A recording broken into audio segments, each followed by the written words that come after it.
Hi, I'm Terrell Turner, the host of the Law and Finance Show, and today we have another great guest on. Now, I will be completely honest with you.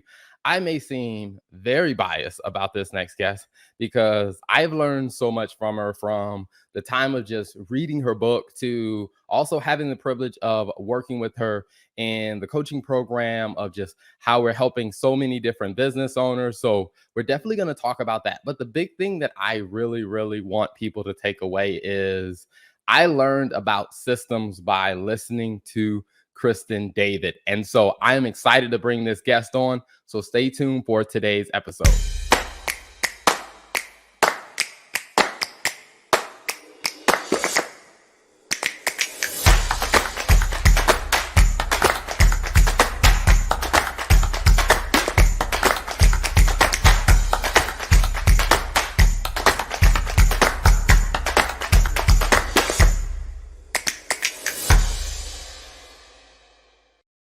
So without further ado, let me bring on my guest, Kristen David. Welcome to the show, Kristen. Hi, great to be here. Absolutely. It is a pleasure to have you. I know we've been talking about this for like a couple months of getting you on. So it is good. And and the amazing thing is like, all the shows are pre-recorded. So Yeah. right now when we're filming it, it is like early August. One of the questions I've been asking a lot of people, because here in the Southeast, it is like very hot. How is the weather where you are today? Well, the Pacific Northwest, which is where I am currently, it's a little bit of ups and downs. We had some 90-degree temperatures, and then we'll go through a couple of days with a little bit of rain and the mid 60s, low 70s. And then most of the time, July, August is that mid 80s, beautiful time to be in the Pacific Northwest. Okay, gotcha. Now, I guess with the Pacific Northwest, are you much of an outdoor person or more of a, hey, sit on the balcony, I like to see it, but not be in it? Well, I think I've evolved a little bit, but definitely grew up on a 100-acre farm, a lot of fishing and hunting, camping, horseback riding. Have done a lot of it. I do tend to take my fly rod a lot of places still, do a lot of fly fishing, and I love to get out and hike. And the Pacific Northwest has beautiful waterfalls and vistas, but up here in Seattle, we have so many islands, and we have the ferry system that takes you easily. You could jump on the foot ferries, be up in the San Juan Islands, be wherever, or just a small plane, little, 30-minute, 20-minute flight, and you're in some amazing country. So we still do a good amount outdoors, but sitting on the patio doesn't suck. Awesome. I love it. I love it. Well, before we start jumping in talking about, up leveling your business, your book, the exciting things, I mean, just celebrated your third year anniversary with up leveling your business. Awesome time. Before we jump into the details on that, can you tell for those who are new to meeting you a little bit about your background? Sure. So by trade, I'm a lawyer. I went to law school, got out, and I actually worked full time through undergrad and law school doing sports medicine. Got to work with some amazing doctors. So it fit right in after law school I knew I wanted to do a lot of litigation. So I did medical malpractice defense and legal malpractice defense. So defending doctors, surgeons, chiropractors, but also a ton of lawyers. And that put me in and out of hundreds and hundreds of law firms every year, jumping in, helping fix things, and triaging how we make it better, how we get them back to a stable place again. So, yes, law school by trade, and a lawyer for almost 15 years before I moved on. Mhm. Now, what was that like? I mean, with being a lawyer, helping law firms at the time, like kind of was that like a common thing that was happening in the industry?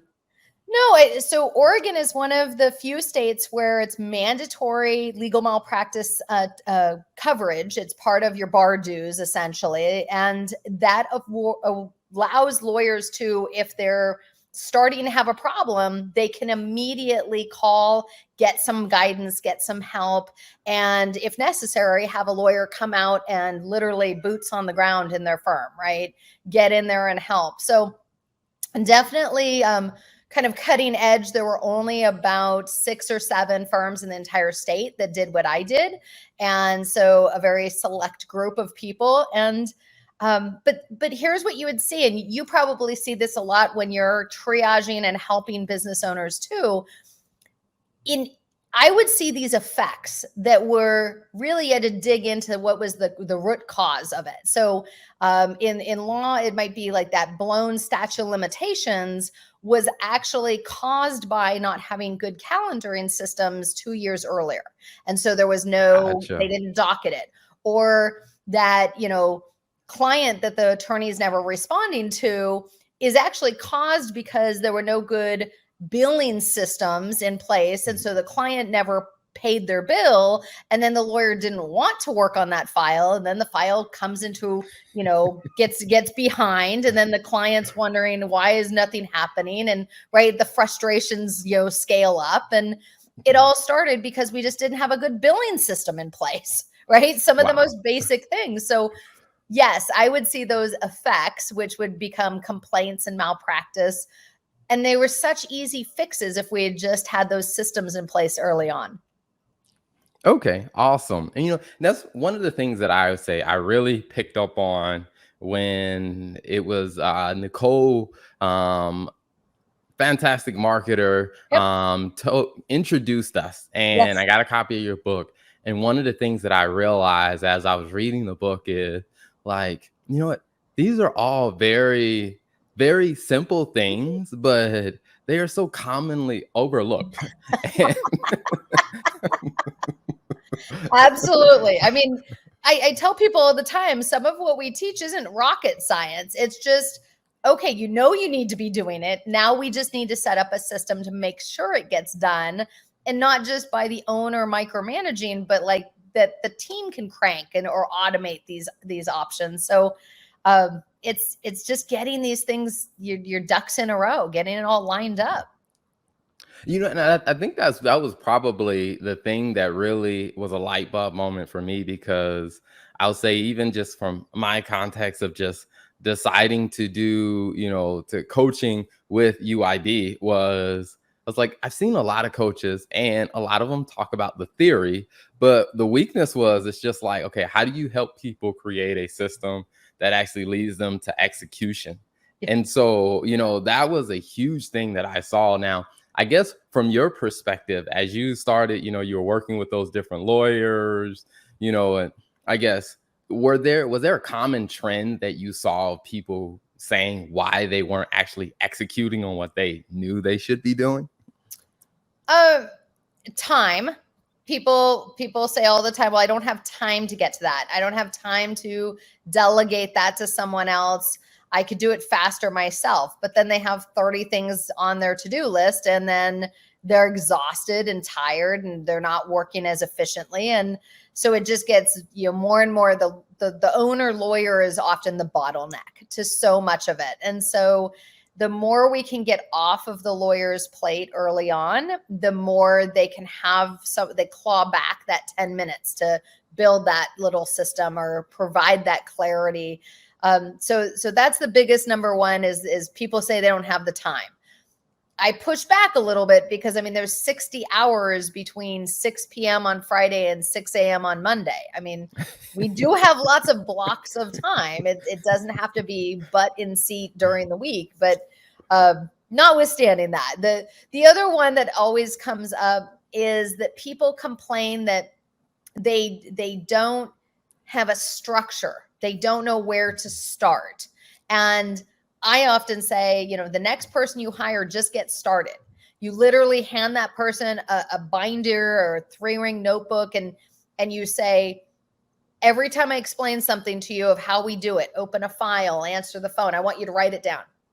And your job between 4 and 5 p.m. every day is to just type that up, right? By the end of 2 weeks, whether you keep that staff person or don't, you're going to have 15, 20 different procedures on how to do things in your office, right? Yeah. Like, don't wait until you have this perfect outline and organization or digital system.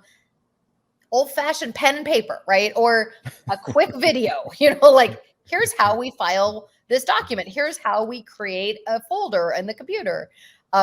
just get started. That's the biggest thing that I think overcomes that overwhelmed feeling of I don't know where to start.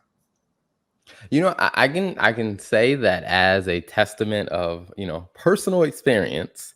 That was one of those challenges that I was having, and I think I was convinced that it was a time factor until like you and I had some conversations, and at some point I had to say, all right, Terrell, you got to stop using this as an excuse, and figure out.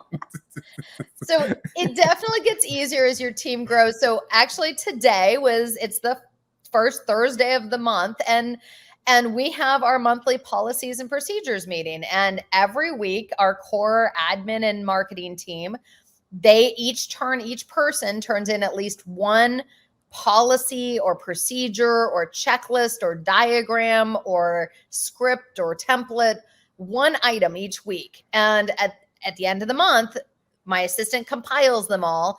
And that's what we did earlier today. We ran through a whole bunch of them. And, sometimes it just was an improvement to a procedure. On a couple, we're now using different tech because we've grown and we're now using something different than what we used 2 years ago. And so that procedure needed to be updated. So it was one of the most joyful times for me every month is to go through that policy and procedure meeting and see all the contributions from different people on the team and be able to say, great job. This is awesome. Yes, approved. Right. And sometimes they're not perfect, but at least it's something. And then we can give them a friendly suggestion. Hey, next month, why don't you add this component to it? But at least they're building and for me. It's not me sitting on a couch for 14 hours trying to do it all myself. I love it. I love it. So now I want to go back to, a little bit in your story of, now you're running an amazing coaching business. But you started off in practicing law, and, kind of at what point did you decide to take the skills you learned and the experiences you had in practicing law, like to switch, to move away from running a law firm? Like, was there something that kind of led to that decision? So I was loving being a trial lawyer. I was not sure at all how to balance all these characteristics of running a business. I mean, law school doesn't teach you HR and how to manage staff. Law school doesn't teach you the marketing and sales aspects or the financial controls. And so I was on the hunt looking for some way. I was looking at business classes and finally learned how to write my first business plan. Doubled my law firm from 350 to 700,000 in 9 months. Realized my business plan had kind of taken me only so far and I needed to revamp that business plan. So reworked that, doubled again over the next 9 months to 1.4. And in that time, I learned how to systematize everything in the office, and from the financial controls to admin to sales. And that's when I really started to be able to take vacations and not be at the office so many hours. And so that's when my opportunity to thrive returned to my life rather than just get up and go to the office every day. So yes, I mean, I think that was a big pivot. And that's when I was able to start teaching some. I got with a group and I was teaching young lawyers how to open up and start a law firm and get profitable fast. And found that I loved it, realized I could help one client or I could help 300 people in an audience, and just found that I was ready for that next stage. I wasn't trying cases as much anymore. I had 4 associates, so I wasn't as in the legal work anymore. And that's ultimately where I started making the decision.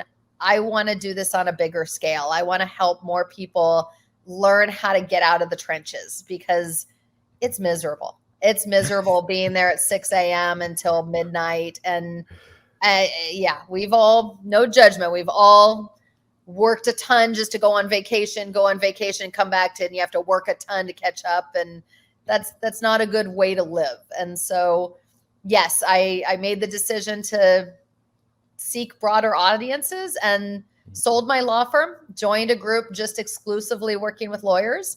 And then all those doctors and chiropractors started asking me when I was going to come help. So in August of 2019, we opened up Upleveling Your Business. And made it happen and sought to hit a broader audience than just lawyers. Awesome. Awesome. I love it. Now, with up leveling your business, what was the kind of premise behind picking that name? Well, part of it is, and it actually came a little bit with the book of Up Level Your Business, You Up Level Your Life is the name of the book. Because when you create systems in your business, that's when your personal life gets better in so many ways. You naturally start finding routines and processes in your home life. You set up good templates and examples and things in your home life. But you also have more money to travel or do the things you love, more free time. So that's a little bit where that concept came through. And then we went with Up Leveling Your Business for a name. We looked at how can you start with A or B, so you're at the top of the chain. But ultimately, we decided it was more about concept, more about helping people build their business. It's not about us. It's about helping people build their business. Awesome, awesome. Now, one of the things that you've also done, that which I think it's been an amazing thing when I look at many different coaching programs. What I often find is there's one person that's coaching clients on everything, but the approach that you've taken of there are so many different aspects from HR to DE&I to client happiness to sales and marketing to finance to culture to systems. I mean, there are a gambit of different things to approach. What made you take the approach of having like, what if we had specialty coaches for each Yeah. of those areas? Yeah. Well, I'm a big fan of a proponent of you're always learning. So I've worked with a lot of coaching companies as, hiring my own coaches. I helped run a coaching program that was a lot more of a one size fits all. It was like a 12-week crash course. And, what I would see is that people need different things at different times. And especially a lot of our clients are that million to 8 million mark. And they might just need 2 months with that financial controls coach to tune it in. They might then just need 2 months with the sales coach to tune in, develop the systems on the sales side. And so what I wanted to do is have that financial systems manual that people can buy in the middle of the night. They can sit on their couch, do it themselves, or they could get it when they work with that coach as well and get both the one-on-one coaching, but also some support on the systems manual or the sales systems manual. They could buy it on the internet, do it themselves, or they could also work with that coach and get that one-on-one help. And so we like to say we want to help not just train a human, but build the system, because humans will move throughout the business and change positions. But we want to make sure the system is always there, that we're building equity in the business. And so that was a bit of the premise behind, and it's so much easier to hire specialty coaches who are just really good at their thing than to hire unicorns that are good at marketing and financials and right. Because sometimes the marketing and salespeople, maybe not so good on the financial controls. So, it was definitely, it's been easier to find, niche people, but that's the premise behind what we do and what makes us different is we listen to what clients need and we put them with the appropriate coach. So they get the help they need. Great. Build the system. Now move on to the next one. Mhm. So that's where that all came from. Awesome. I love it. I love it. And for all of the lawyers and law firms that are listening, I highly recommend the financial controls coaching. As I Honestly, said, funny story, Charles, everybody thinks that, oh, when you reach $1 million mark, you've made it, or when you've hit 3 or 4 million, you've made it. You've got a handle on everything. And I can't tell you how often we're working with 3 million, 5 million, $8 million business owners who still don't have a really strong handle on their financials. They still don't have good employee ROI calculators, good dashboards. They're not getting good data from their bookkeepers. And it's amazing how it's not just the brand new young lawyers that are, or people going out on hanging their own shingle.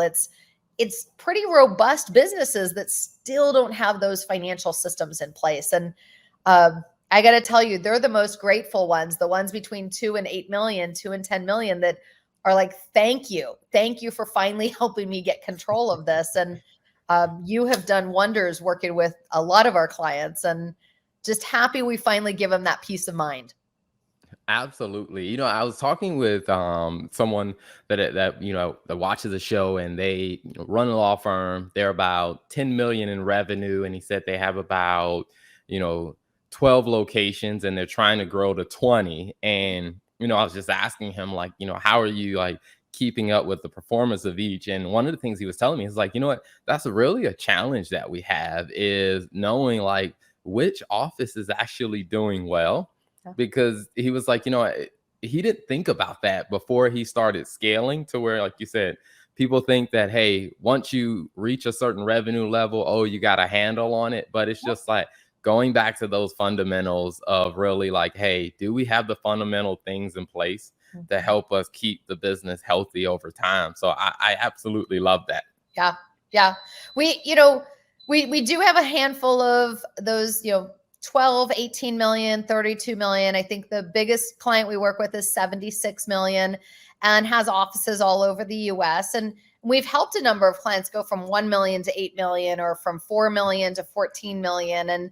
And it's, helping them scale, and it's different for everyone. There's definitely some secret sauce that we help them with, but understanding their numbers, understanding, I mean, even if you were to take like, North Carolina, South Carolina, or, some of the different states, it can be totally different to have an office over on the coast, which might be a little more coastal, laid back, than something in the metropolis, right? That's it. Even just within one state, you might have nuances to offices, and we have to do marketing a little different. We do our spend a little different. We do production a little different.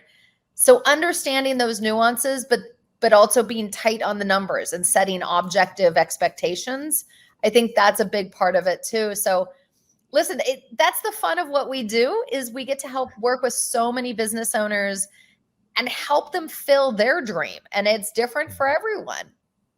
Mm-hmm. Awesome. I love it. Now, for people that are excited, they're like, hey, I want to know more about this up leveling your business. Where's a good place for them to find you online? I would say our website is the first and foremost website, or social media, uplevelingyourbusiness.com. And there's lots of different information on uplevelingyourbusinesssystems.com is the other one for the systems packages and different things we do. But lots of opportunities, because everybody needs help in different ways.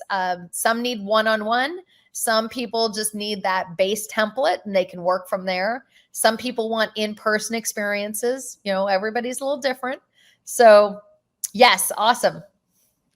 Awesome. I love it. I love it. Well, before we wrap up, one final question I love asking, every guest that comes on is, out of all the things that you've talked about, because one of our goals is, when we post this in the Facebook group, is to keep the conversation going with those that are watching, is what's 2 points that you would point their attention back to say, hey, out of all the things that I've said, hey, here's 2 takeaways to continue the conversation in the group? 2 things. One, with systems, just get started. Like, don't be fearful of it. Don't be scared. In every aspect of your business, your life, there are ways to develop smoother processes and smoother clarity of like how you want it done, whether it's with your family, either the babysitter or with your team, right? Every aspect of your life, just get started. Number 2 takeaway would be, don't make all the mistakes I made, right? Like, get help from people that have been there, done that, get guidance, and it's going to streamline, it's going to fast track your build so much. So there's definitely opportunities.